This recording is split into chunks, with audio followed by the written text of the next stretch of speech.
Hello everyone, आप सभी का स्वागत है हमारे यूट्यूब चैनल प्रतियोगिता जीके में। इस वीडियो में बायोलॉजी का इम्पॉर्टेंट टॉपिक जीव विज्ञान की शाखाएं को कवर करेंगे। इस टॉपिक से प्रत्येक एग्जाम में 1 या 2 प्रश्न पूछे ही जाते हैं और मैंने 64 महत्वपूर्ण प्रश्नों को इस वीडियो में के माध्यम से मैं कवर करूँगा और लास्ट में मैं 28 MCQ टेस्ट को भी इंक्लूड किया हूँ ताकि इस टॉपिक का प्रैक्टिस अच्छे से हो जाए। तो चलिए शुरू करते हैं फर्स्ट क्वेश्चन से। लैमार्क तथा ट्रेविरेनस नामक वैज्ञानिकों ने सर्वप्रथम जीव विज्ञान शब्द का प्रयोग किया था।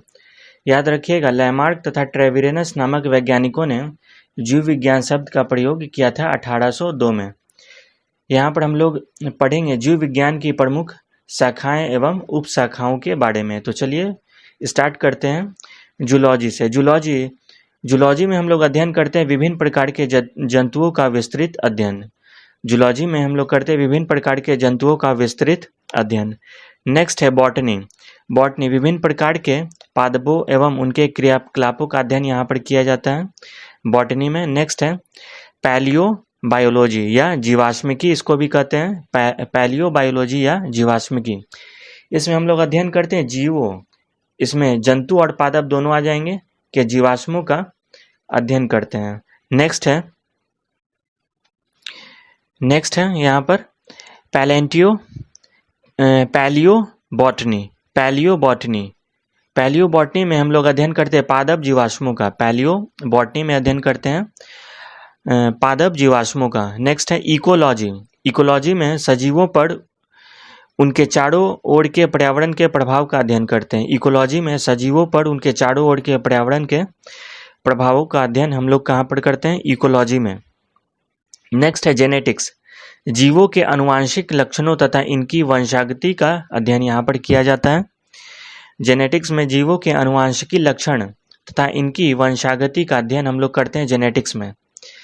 नेक्स्ट है यहाँ पर फिजियोलॉजी में शरीर के विभिन्न भागों के कार्य तथा कार्य विधियों का अध्ययन किया जाता है। फिजियोलॉजी में शरीर के विभिन्न भागों के कार्य तथा कार्य विधियों का अध्ययन हम लोग करते हैं फिजियोलॉजी में। नेक्स्ट है पेडोलॉजी में मिट्टी का अध्ययन किया जाता है। मृदा निर्माण, मृदा के प्रकार इत्यादि का अध्ययन यहाँ पर करते हैं। नेक्स्ट है जेरेंटोलॉजी। मनुष्यों में वृद्धावस्था एवं काल प्रभावन के सामाजिक, संज्ञानात्मक, मनोवैज्ञानिक तथा जैविक पहलुओं का अध्ययन हम लोग करते हैं जेरेंटोलॉजी में। नेक्स्ट है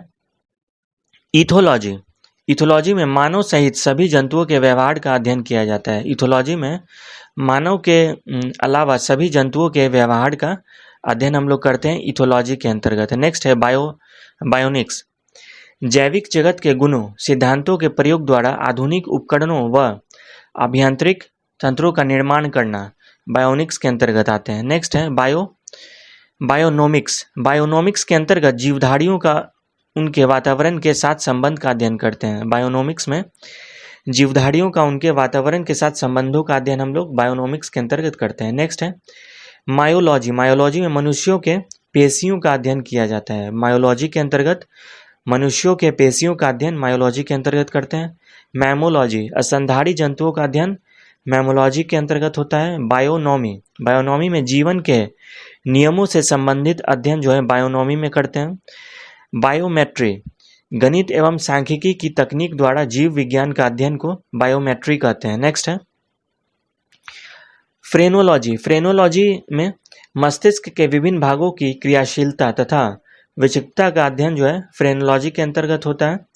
फ्रेनोलॉजी में हम लोग मनुष्य मस्तिष्क के विभिन्न भागों की क्रियाशीलता तथा विक्षिप्तता का अध्ययन जो है फ्रेनोलॉजी कहलाता है। नेक्स्ट है एंथोलॉजी, फूलों के अध्ययन को एंथोलॉजी कहते हैं।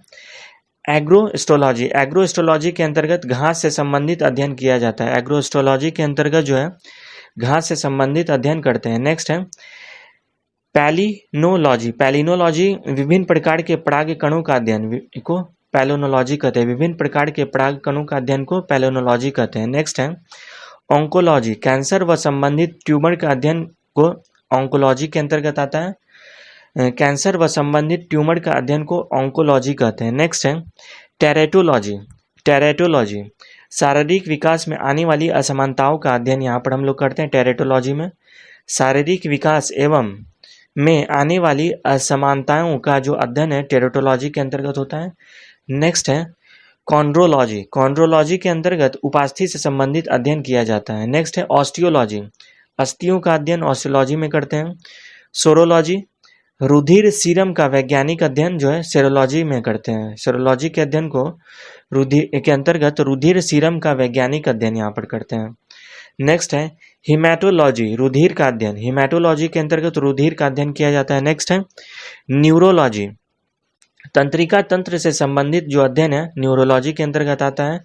नेक्स्ट है लिथोट्रिप्सी। लिथोट्रिप्सी के अंतर्गत एक चिकित्सीय प्रक्रिया है जिसमें किरणों की सहायता से गुर्दे, पित्ताशय, मूत्राशय की थैली में स्थित पथरी को तोड़कर मरीज का इलाज किया जाता है। तो यह लिथोट्रिप्सी के अंतर्गत आता है। नेक्स्ट है पैथोलॉजी। पैथोलॉजी में रोगों की प्रकृति, लक्षणों व कारकों का अध्ययन यहाँ पर पैथोलॉजी के अंतर्गत होता है। नेक्स्ट है पैरासिटोलॉजी। पैरासिटोलॉजी में परजीवी जीवों का अध्ययन होता है। पैरासिटोलॉजी में परजीवी जीवों का जो अध्ययन है पैरासिटोलॉजी के अंतर्गत करते हैं। वायरोलॉजी में विषाणुओं का अध्ययन होता है। नेक्स्ट है बैक्टीरियोलॉजी में जीवाणुओं का अध्ययन होता है। बैक्टीरियोलॉजी में जीवाणुओं का अध्ययन होता है। नेक्स्ट है एंटोमोलॉजी। एंटोमोलॉजी कीटों का अध्ययन एंटोमोलॉजी कहते हैं। नेक्स्ट है मिर्मेकोलॉजी। मिर्मेकोलॉजी चींटियों का अध्ययन होता है। मिर्मेकोलॉजी चींटियों के अध्ययन को कहते हैं। नेक्स्ट है मैलेकोलॉजी। मैलेकोलॉजी में मोलास्का और इनको मैलेकोलॉजी कहते हैं। नेक्स्ट है इक्थियोलॉजी, मत्स्य की संरचना यानी कि मछलियों की संरचना, काड़िका इत्यादि का अध्ययन जो है इक्थियोलॉजी के अंतर्गत करते हैं। नेक्स्ट है सर्पेंटोलॉजी, सर्पों का अध्ययन। आप यहाँ से ट्रिक से भी समझ सकते हैं सर्प, और यहाँ से भी सर्प स्टार्ट हो रहा है तो सर्पेंटोलॉजी, सर्पों का अध्ययन यहाँ पर सर्पेंटोलॉजी के अंतर्गत करते हैं। नेक्स्ट है हर्पेटोलॉजी, उभयचरों तथा सरीसृपों का अध्ययन। उभयचरों तथा सरीसृपों के अध्ययन को हर्पेटोलॉजी कहते हैं। नेक्स्ट है ऑर्निथोलॉजी, पक्षियों के अध्ययन को ऑर्निथोलॉजी कहते हैं। नेक्स्ट है डर्मेटोलॉजी। डर्मेटोलॉजी त्वचा तथा इसके रोगों के अध्ययन को डर्मेटोलॉजी कहते हैं। नेक्स्ट है पोषण एवं पोषण विधियों का अध्ययन जो है ट्रोफोलॉजी के अंतर्गत करते हैं। नेक्स्ट है टेटोलॉजी। टेटोलॉजी उपार्जित लक्षणों का अध्ययन। उपार्जित लक्षणों का अध्ययन जो है टेटोलॉजी के अंतर्गत होता है। नेक्स्ट है अब हम लोग कुछ प्रमुख शब्दावलियों एवं संबंधित उत्पाद से संबंधित क्वेश्चन को करेंगे। तो यहाँ पर एपीकल्चर, एपीकल्चर के अंतर्गत व्यापारिक स्तर पर शहद उत्पादन तथा फसलों में परागण हेतु मधुमक्खी पालन करते हैं एपीकल्चर के अंतर्गत। नेक्स्ट है एवीकल्चर, पक्षी पालन को एवीकल्चर कहते हैं। नेक्स्ट है एक्वाकल्चर। एक्वाकल्चर के अंतर्गत जलीय जीवों, जंतु एवं वनस्पतियों का संवर्धन को एक्वाकल्चर कहते हैं। नेक्स्ट है एल्गा कल्चर। एल्गा कल्चर कहते हैं एक्वाकल्चर का एक प्रकार है जिसके अंतर्गत शैवालों की कृषि की जाती है। मत्स्य पालन के अध्ययन को पीसी कल्चर कहते हैं। मत्स्य पालन के अध्ययन को पीसी कल्चर कहते हैं। नेक्स्ट है सेरिक एग्रीकल्चर, फसल संवर्धन, पशुपालन तथा कृषि से संबंधित विज्ञान। फसल संवर्धन, पशुपालन तथा कृषि से संबंधित विज्ञान को एग्रीकल्चर कहते हैं। नेक्स्ट है सेरिकल्चर, कच्चे रेशम के उत्पादन हेतु रेशम कीट का पालन को कहते हैं सेरिकल्चर। नेक्स्ट है सिल्वीकल्चर। सिल्वीकल्चर में वन संवर्धन करते हैं। वन संवर्धन को सिल्वीकल्चर के अंतर्गत आता है। नेक्स्ट है स्पॉन्जी कल्चर, स्पंज संवर्धन। स्पॉन्जी कल्चर स्पंज संवर्धन कहलाता है। नेक्स्ट है फ्लोरिकल्चर। फ्लोरिकल्चर में फूलों की खेती या पुष्प कृषि की जाती है। नेक्स्ट है ओलेरीकल्चर, सब्जियों की कृषि। सब्जियों की कृषि ओलेरीकल्चर कहते हैं। नेक्स्ट है वृक्षों तथा झाड़ियों की कृषि। वृक्षों तथा झाड़ियों की कृषि को अर्बोरिकल्चर, वृक्षों तथा झाड़ियों की कृषि अर्बोरिकल्चर कहते हैं। नेक्स्ट है हॉर्टिकल्चर, फूलों, फलों, सब्जियों व मसालों की खेती को हॉर्टिकल्चर कहते हैं, हॉर्टिकल्चर। नेक्स्ट है पोमोलॉजी। पोमोलॉजी फलों की कृषि को पोमोलॉजी कहते हैं। फलों की कृषि पोमोलॉजी कहलाती है। नेक्स्ट है एग्रोनॉमी, फसलों की खेती। फसलों की खेती एग्रोनॉमी कहते हैं। फसलों की खेती को एग्रोनॉमी कहते हैं। नेक्स्ट है वर्मी कल्चर, कृषि उत्पादन में वृद्धि हेतु कछुआ का पालन। कृषि उत्पादन में वृद्धि हेतु कछुआ का पालन जो है वर्मी कल्चर कहलाता है। नेक्स्ट है ऑस्ट्रीकल्चर, व्यापार हेतु सीपों में कृत्रिम प्रजनन, व्यापार हेतु सीपों में कृत्रिम प्रजनन को ऑस्ट्रीकल्चर कहते हैं। नेक्स्ट है ओली कल्चर, ओली कल्चर के अंतर्गत जैतून का उत्पादन, संरक्षण तथा व्यापार को ओली कल्चर के अंतर्गत आता है। नेक्स्ट है हेलीकल्चर, हेलीकल्चर में हम लोग घेंगों का संवर्धन को हेलीकल्चर कहते हैं। नेक्स्ट है अंगूर, अंगूर उत्पादन विटीकल्चर कहलाता है। मानव उपभोग हेतु समुद्री जीवों जीव जंतु जंतु व वनस्पति का संवर्धन मेरीकल्चर कहलाता है। नेक्स्ट है मोरीकल्चर, शहतूत की खेती मोरीकल्चर कहलाता है। नेक्स्ट है हाइड्रोपोनिक्स या एरोपोनिक्स भी कहते हैं, हाइड्रोपोनिक्स, एरोपोनिक्स या एरोकल्चर, ये तीनों सेम है। तो यहाँ पर मृदा विहीन पादप संवर्धन, यानी कि यहाँ पर मिट्टी का प्रयोग नहीं किया जाता है। हाइड्रोपोनिक्स, एरोपोनिक्स या एरोकल्चर में यहाँ पर जो आप देख रहे हैं मिट्टी का प्रयोग नहीं किया जाता है, मिट्टी की जगह पर जो है पानी का उपयोग किया जाता है। पानी में कुछ पोषक तत्वों को मिला दिया जाता है और यहाँ पर कुछ पत्थरों को भी मिलाया जाता है और पानी में पंप के द्वारा कुछ ऑक्सीजन सप्लाई की जाती है, इसके द्वारा फलों या सब्जियों को उगाया जाता है। तो इस ढंग के संवर्धन को, मृदा विहीन पादप संवर्धन को जो है एरोकल्चर या हाइड्रोपोनिक्स कहते हैं। अब हम लोग इससे संबंधित कुछ एमसीक्यू को डिस्कस कर लेते हैं। फर्स्ट क्वेश्चन है यहाँ पर, जंतु विज्ञान अध्ययन करता है, जंतु विज्ञान जूलॉजी अध्ययन करता है। Option C is correct. जीवित व मृत जानवरों दोनों का अध्ययन करते हैं, जूलॉजी के अंतर्गत जीवित व मृत जानवरों दोनों का अध्ययन करते हैं। Option C is correct. Question number 2 है, क्वेश्चन नंबर 2 में कह रहा है सूची 1 का सूची 2 से सुमेल कीजिए और सूचियों के नीचे दिए गए कूट का प्रयोग करके आंसर देना है। तो पक्षियों के अध्ययन को ऑर्निथोलॉजी कहते हैं, पक्षियों के अध्ययन को ऑर्निथोलॉजी कहते हैं। वंशागति जेनेटिक्स के अंतर्गत आता है। पर्यावरण का अध्ययन इकोलॉजी होता है और जीवाश्म का अध्ययन पेलियोबायोलॉजी कहते हैं, जीवाश्म का अध्ययन को पेलियोबायोलॉजी कहते हैं। इस प्रकार जो है इसका आंसर हो जाएगा ए का 3 है, यानी कि option B is correct, option B is correct.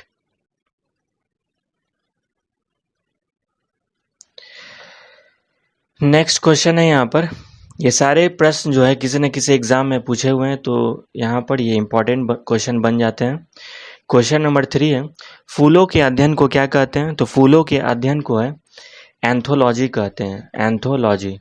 Next question है क्वेश्चन नंबर 4, कीटों के वैज्ञानिक अध्ययन को कहते हैं? तो कीटों के वैज्ञानिक अध्ययन को एंटोमोलॉजी कहते हैं, कीटों के वैज्ञानिक अध्ययन को एंटोमोलॉजी कहते हैं। Option B is correct. Next है क्वेश्चन नंबर 5, निम्नलिखित में से कौन सा विषय जनसंख्या एवं मानव समुदायों के महत्वपूर्ण आंकड़ों के अध्ययन से संबंधित है? तो इसका आंसर होगा option C, option C is correct, जनानकी, जेनेटिक्स। निम्नलिखित में से कौन सा विषय जनसंख्या एवं मानव समुदाय के महत्वपूर्ण आंकड़ों के अध्ययन से संबंधित हो? यह ऑप्शन सी उत्तर हो जाएगा, ऑप्शन सी, जनानकी। नेक्स्ट है क्वेश्चन नंबर 6 है, क्वेश्चन नंबर 6 है, विभिन्न संस्कृतियों के वैज्ञानिक विवरण के तुलनात्मक अध्ययन को क्या कहते हैं? तो इसका आंसर होगा ऑप्शन ए, इथनोलॉजी। इथनोलॉजी जो है विभिन्न संस्कृतियों के वैज्ञानिक विवरण के तुलनात्मक अध्ययन को इथनोलॉजी कहते हैं। नेक्स्ट है क्वेश्चन नंबर 7, क्वेश्चन नंबर 7 में है, जैविक जगत में होने वाले कार्य, गुण व पद्धति के अध्ययन को इस ज्ञान को मशीनी जगत में उपयोग करने को क्या कहते हैं? तो इसका ऑप्शन होगा बायोनिक्स। इसका आंसर हो जाएगा option A is correct, bionics. Bionics के अंतर्गत जैविक जगत में होने वाले कार्य, गुण व पद्धति का अध्ययन एवं अजैव तंत्र पर इसका प्रयोग इसके अंतर्गत होता है, बायोनिक्स के अंतर्गत। क्वेश्चन नंबर 8 है, पैलियो वनस्पति के अंतर्गत करते हैं, पैलियो वनस्पति के अंतर्गत अध्ययन होता है, तो इसका हो जाएगा ऑप्शन डी इज करेक्ट, यानी कि यहाँ पर कोई भी ऑप्शन सही नहीं है। तो यहाँ पर उत्तर होगा इसका पैलियो वनस्पति या पैलियो बॉटनी के अंतर्गत फोसिल प्लांट्स का अध्ययन करते हैं। तो यहाँ पर याद रखिएगा fossil plants, fossil plants. Question number 9 है, रेशम कीट पालन को क्या कहते हैं? तो क्वेश्चन नंबर 9 का आंसर हो जाएगा ऑप्शन सी, सेरीकल्चर, सेरीकल्चर। रेशम कीट पालन को सेरीकल्चर कहते हैं, option C is correct. Question number 10 है मधुमक्खी का उपयोग किया जाता है, तो यहाँ पर बताना है मधुमक्खी का उपयोग कहाँ किया जाता है। तो option C is correct, apiculture. Apiculture में मधुमक्खी का उपयोग किया जाता है। नेक्स्ट है क्वेश्चन नंबर 11, निम्नलिखित में से कौन सा एक सही सुमेलित नहीं है। तो सही सुमेलित जहाँ पर मैचिंग सही नहीं है ये बताना है। तो फूलों की खेती को फ्लोरिकल्चर कहते हैं, राइट है। फसलों की खेती को एग्रोनॉमी कहते हैं, सब्जियों की खेती को हॉर्टिकल्चर कहते हैं। तो ये ऑप्शन सी इज जो है ये ऑप्शन सी गलत है। फलों की खेती पोमोलॉजी कहलाता है, ऑप्शन डी भी सही है, यानी कि यहाँ पर नहीं बताना था, तो option C is correct. Next है सब्जी के लिए काम आने वाले पौधों के अध्ययन को क्या कहते हैं। यहाँ पर बताना है सब्जी के लिए काम आने वाले पौधों के अध्ययन को क्या कहते हैं। तो option D is correct, olericulture. Next है क्वेश्चन नंबर 13 है निम्नलिखित युग्मों में कौन सुमेलित नहीं है। सुमेलित नहीं है यानी कि मैचिंग जो गलत है वो बताना है। तो एपी कल्चर के अंतर्गत जो शहद की जो मक्खी एपी कल्चर के अंतर्गत आती है। सेरीकल्चर, सिल्क वॉर्म सही है। पीसी कल्चर में लाख का कीड़ा नहीं है, ये गलत है। पीसी कल्चर के अंतर्गत मत्स्य पालन होता है। हॉर्टिकल्चर ऑप्शन डी ये भी सही है, ये भी सही। तो यहाँ पर मैच नहीं है ये बताना था, तो ऑप्शन सी इज करेक्ट हो जाएगा। नेक्स्ट है निम्नलिखित में से कौन सी जोड़ी सुमेलित है, यानी कि जो राइट मैचिंग है बताना है क्वेश्चन नंबर 14 में। तो लेक्सिकोग्राफी शब्दकोश का संकलन है। लेक्सिकोग्राफी जो है ये ऑप्शन ए इज करेक्ट, बाकी सारा जो है रॉन्ग है। क्वेश्चन नंबर 15 है लेक्सिकोग्राफी का संबंध है। तो लेक्सिकोग्राफी का संबंध शब्दकोश के संयोजन से है, शब्दकोश के संयोजन से। क्वेश्चन नंबर 16 है विटीकल्चर के द्वारा निम्नलिखित में से कौन सा एक उत्पादित होता है। तो इसका आंसर हो जाएगा ऑप्शन डी, अंगूर। विटीकल्चर के द्वारा अंगूर उत्पादित होता है। नेक्स्ट है क्वेश्चन नंबर 17, कीट संवर्धन क्या है, बताना है कीट संवर्धन क्या है। तो कीट संवर्धन है ऑप्शन कीटों के वृद्धि करने का एक विज्ञान है। कीट संवर्धन है कीटों के वृद्धि करने का एक विज्ञान है, option A is correct. Next है क्वेश्चन नंबर 18 है यहाँ पर वर्मी कल्चर में प्रयुक्त वर्म क्या होता है। तो यहाँ पर ऑप्शन इसका उत्तर हो जाएगा ऑप्शन डी, ये अर्थवर्म होता है, अर्थवर्म। वर्मी कंपोस्ट को वर्मी कल्चर या केचुआ पालन भी कहते हैं, और अर्थवर्म के मल से तैयार खाद ही वर्मी कंपोस्ट कहलाते हैं। तो ये क्वेश्चन नंबर 18 का option D is correct. Next है जेरेंटोलॉजी निम्नलिखित में से किसके अध्ययन से संबंधित है। तो इसका आंसर हो जाएगा ऑप्शन डी वृद्ध इसका आंसर होगा। नेक्स्ट है क्वेश्चन नंबर 20, जेनेटिक्स निम्न में से किसका अध्ययन है। जेनेटिक्स जो है अनुवांशिकता और विचरण से का अध्ययन जेनेटिक्स कहलाता है। नेक्स्ट है क्वेश्चन नंबर 21, वृद्धावस्था एवं काल प्रभावन के विषय में ज्ञान प्राप्त करने की विद्या को क्या कहते हैं। तो इसका आंसर हो जाएगा ऑप्शन बी, जेरेंटोलॉजी। वृद्धावस्था एवं काल प्रभावन के विषय में ज्ञान प्राप्ति की विद्या को जेरेंटोलॉजी कहते हैं। नेक्स्ट है क्वेश्चन नंबर 22, जीर्ण वृद्ध होने की प्रक्रिया के अध्ययन को कहते हैं। तो इसका आंसर हो जाएगा option A, gerontology, option A is correct. Next है पेडोलॉजी निम्न वैज्ञानिक अध्ययन से संबंधित है, यानी कि किस वैज्ञानिक अध्ययन से संबंधित है। तो क्वेश्चन नंबर 23 का उत्तर होगा ऑप्शन बी, मिट्टी से संबंधित है। नेक्स्ट है क्वेश्चन नंबर 24, अस्थियों का अध्ययन विज्ञान किस शाखा के अंतर्गत किया जाता है। तो इसका उत्तर होगा ऑप्शन ए, ऑस्टियोलॉजी। अस्थियों का अध्ययन विज्ञान किस शाखा के अंतर्गत किया जाता है। तो ये ऑस्टियोलॉजी के अंतर्गत किया जाता है। नेक्स्ट है क्वेश्चन नंबर 25, हड्डियों की पढ़ाई विज्ञान की किस शाखा के अंतर्गत आती है। हड्डियों की पढ़ाई विज्ञान की किस शाखा के अंतर्गत आती है। तो इसका आंसर हो जाएगा ऑप्शन डी, ऑस्टियोलॉजी के अंतर्गत आती है, ऑस्टियोलॉजी। नेक्स्ट है क्वेश्चन नंबर 26, सर्पों के विषय में जानकारी प्राप्त करना कहलाता है। तो यह कहलाता है सर्पेंटोलॉजी।